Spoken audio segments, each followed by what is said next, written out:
Thank you, Jen. Now may I ask the head of Secretariat, Engineer Manuel Villasis Jr. Please take the roll call. Present for today's credit conference, our back chairman, Engineer Jose Wilson Manungsong, back vice chairman, Engineer Starkerini,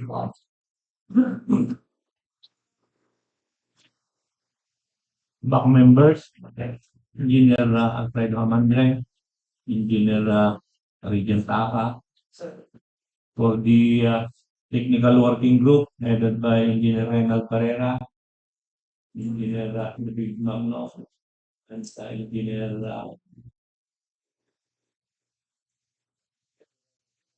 Gerald Cervera, for the back secretariat headed by yours truly, Engineer Manuel Villasis Jr., back secretariat members, Madam Brenda Morales and Mr. Rolando Manuel. Since the majority of the back members are present, there is a quorum. Thank you, Sir Manny. Today's procurement activities at TV conference cover 5 civil works project. The first one with contract ID 23AI0257, completing of CQ Gualao to CQ Belidan, Barangay Bersamin, Farms to Market Road, Barangay Bersamin, Alcala, Pangasinan.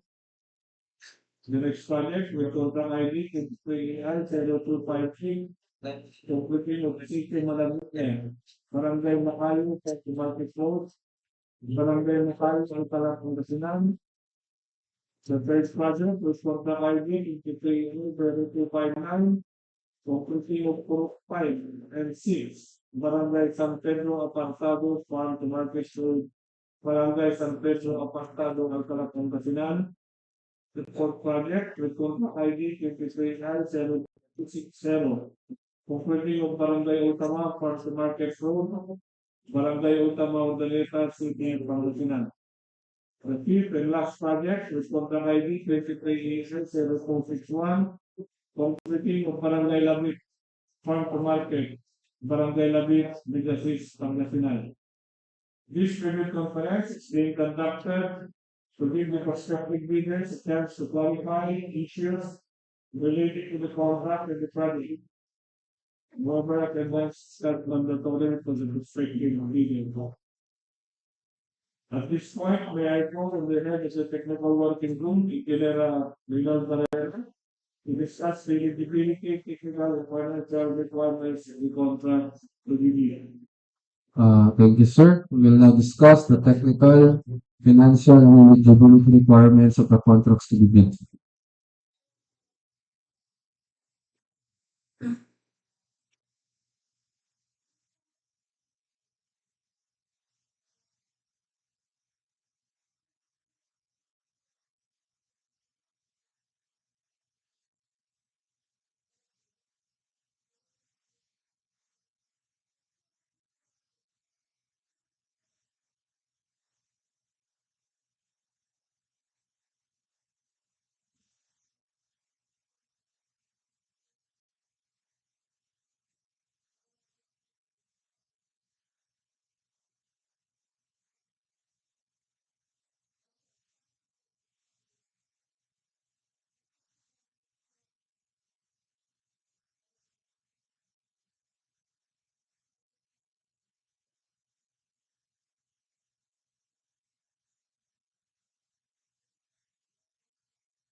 Documents to be submitted by the bidders. Bid submission will be done manually or electronically/online. However, bidders will only select one mode of submission. either manual or electronic. Similar to manual submission, the guidelines for the preparation and submission of an electronic book are contained in the SIPB Clause 21 as per the Order 7 Series of 2020. Electronic submission of receipt goods for the procurement of civil works contracts. All electronic bids must be sent to the email address electronic_bids_Pangasinan DPWH.gov.ph. Each bidder should submit one original copy with the first and second components of its bid. Checklist of technical and financial documents. For technical proposal, Class A documents, legal documents, valid Forbes registration certificate, platinum membership, all payments in accordance with Section 8.5.2, the IRR. For technical documents, statement of the prospective bidder with all its ongoing government and private contracts, including contracts awarded but not yet started, if any, whether similar or not similar in nature and complexity to the contract. Statement of the bidder's single largest completed contract, SLCC, similar to the contract to be bid, set under conditions provided under the rules. Special pickup license in case of joint ventures and registration for the type and cost of the contract to be bid. Original copy of the bid security, if in the form of surety bonds, and also a certification issued by the Insurance Commission or original copy of notarized bid securing declaration. The bid validity period in bid security validity period is 120 calendar days from the date of submission of bids. The bidder shall submit a bid securing declaration or any form of bid security enumerated below. For cash or cashier's or manager's check issued by a universal or commercial bank, and for bank draft or guarantee or a revocable letter of credit issued by a universal or commercial bank, the amount of bid security should not be less than 2% of ABC. For surety bond, callable upon demand, issued by a surety or insurance company duly certified by the Insurance Commission as authorized to issue such security, the amount of bid security should not be less than 5% of ABC.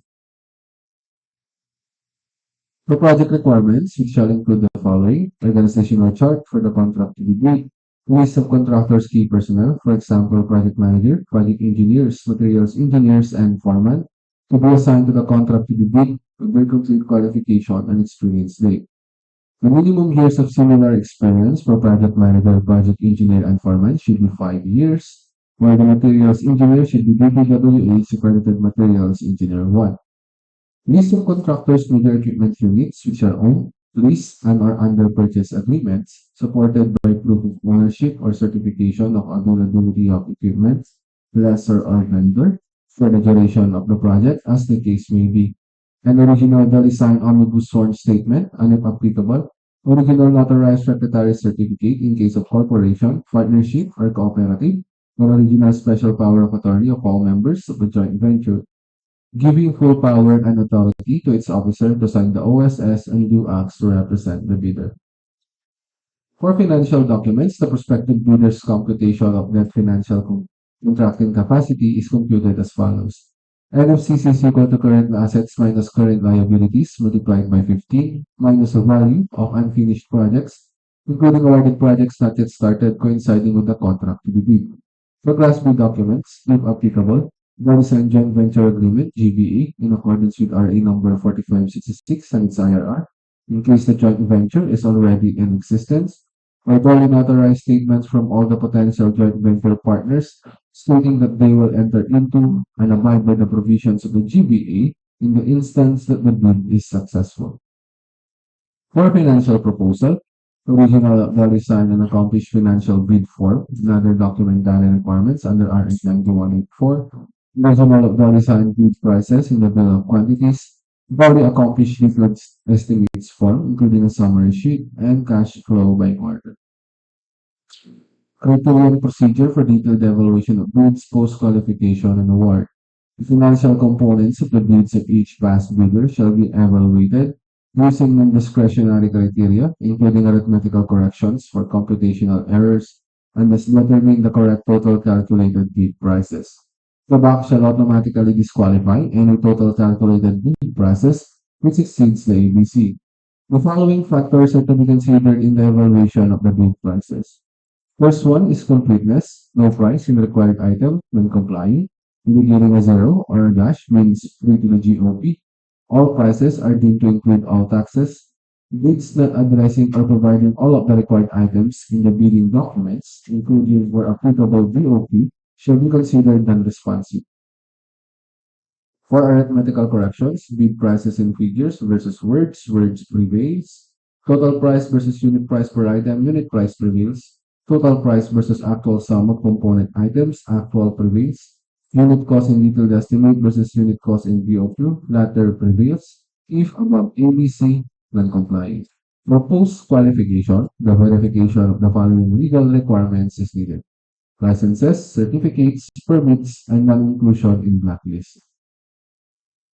For technical requirements, single largest completed contract, SLCC similar to the contract, key personnel, minimum work experience requirements should be satisfied, availability and commitment of major construction equipment, fill up the prospective bidder to state a complete technical description of the pledged equipment and the specific bidder's automatic location, whether owned, leased, or under purchase agreement, shall result in the bidder's automatic post-disqualification for award of contract and forfeiture of its bid security as per DO 58 series of 2012. For performance in ongoing government and private contracts, negative slippage of at least 15% in any one project or negative slippage of at least 10% in each of two or more contracts. Failure of the contractor to commence repair work and complete ongoing contracts in the prescribed date after the receipt of notice of defects and deficiencies. Failure of the contractor to commence repair works on contracts with pending certificates of acceptance in the prescribed date after the receipt of the notice of defects and failures. Substandard quality of works or unsatisfactory performance for contract term and conditions at the time of inspection, liquidated damages currently imposed on the contractor, DO 127 series of 2018 state application of RA 9184 in the conduct of post-qualification of bidders with delayed ongoing contracts with the DPWH, authenticity and correctness of bid security. For financial requirements, audited financial statement, especially current assets and liabilities, up-to-date value of all outstanding or uncompleted works under ongoing and awarded contracts, updated NFCC versus ABC. Notes on the personnel and equipment requirements of the project.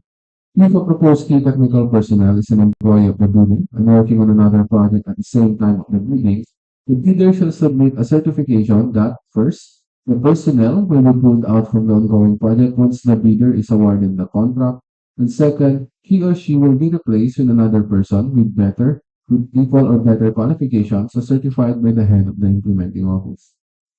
The bidder may propose a key technical personnel who is not its employee, provided that the said personnel is required to submit a certification that he or she will work for the bidder if it is awarded the contract under bidding.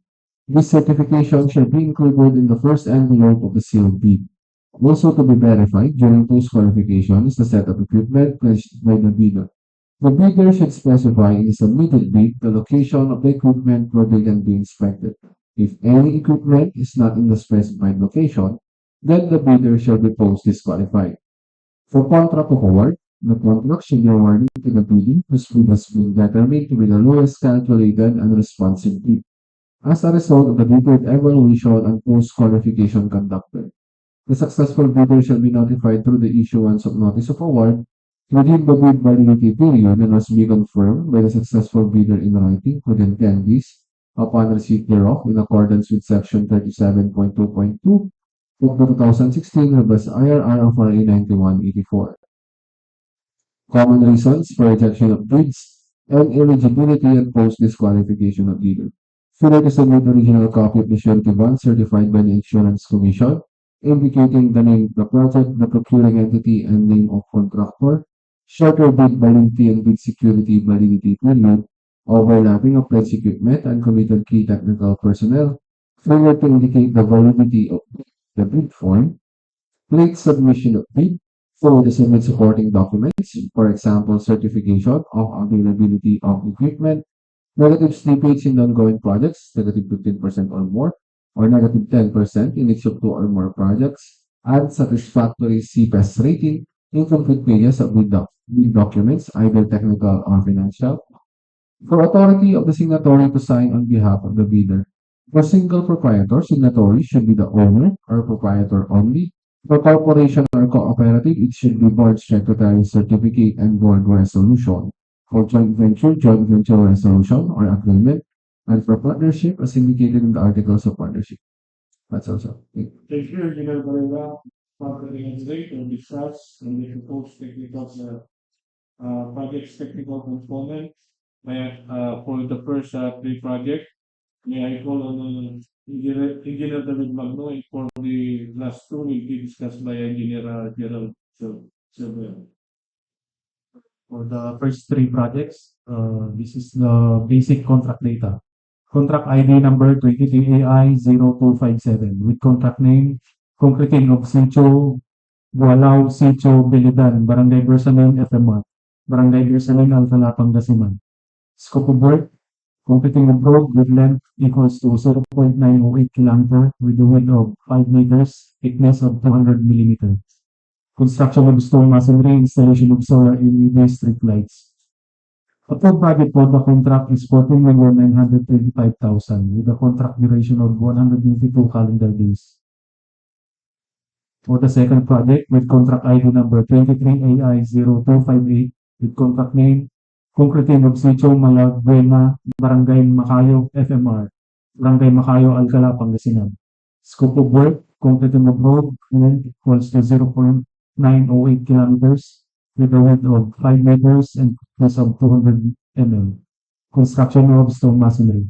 ABC, 12,437,500 pesos. Contract duration, 174 calendar days. For the third contract, contract ID number 23AI0259 with contract name, Concreting of Purok 5 and 6, Barangay San Pedro, Apartado, FMR, Barangay San Pedro, Apartado, Alcala, Pangasinan. Scope of work, concreting of road length equals 0.978 km with width equals to 5 meters and thickness of 200 mm. Removal of existing PCCP, construction of stone masonry, installation of solar LED street lights. ABC, 14,925,000. Contract duration of 192 calendar days.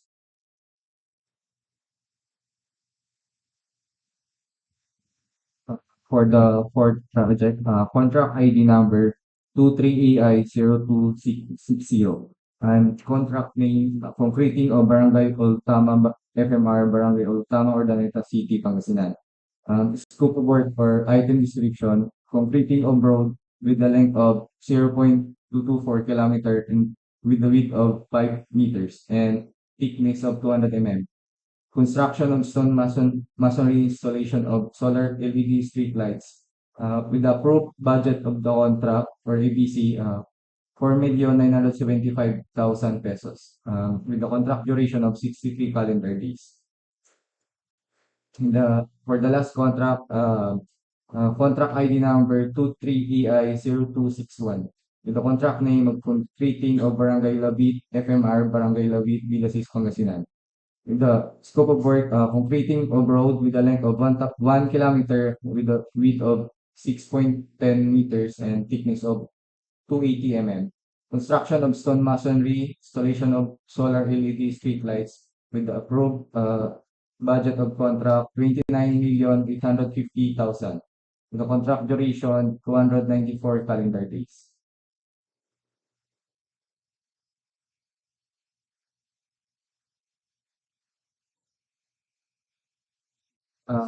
The receipt and opening of bids on March 11, 2024, 9:30 a.m. at DPWH Conference Room, Commander Rosales, Pangasinan. DPWH e-bid portal at electronic bids _ Pangasinan, third at dpwh.gov.ph and YouTube account https youtube.com DPWH Pangasinan, third DEO. Thank you. For further details, the prospective bidders can get a copy of the minutes of this bid conference. You can do the request not later than 5 days. Do you have any issues, concerns, or clarification before we end this bid conference? Is there any motion to adjourn?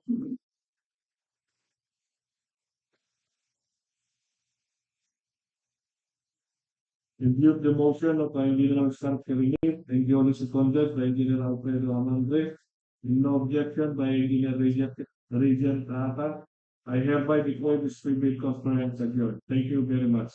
Let's be back at 9:30 for the